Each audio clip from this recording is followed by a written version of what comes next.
Yehowa n'isi uri w'icurura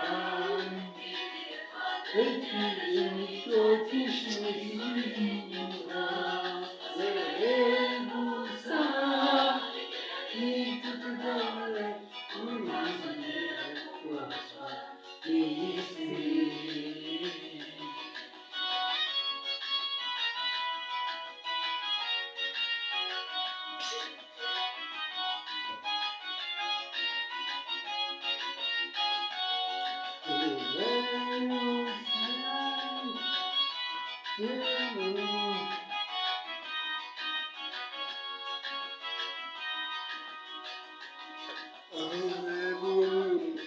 umwami muzaza cyane ntimuzatungurwe no kuza k'umwami sibyo maso be wait from the Lord is coming soon.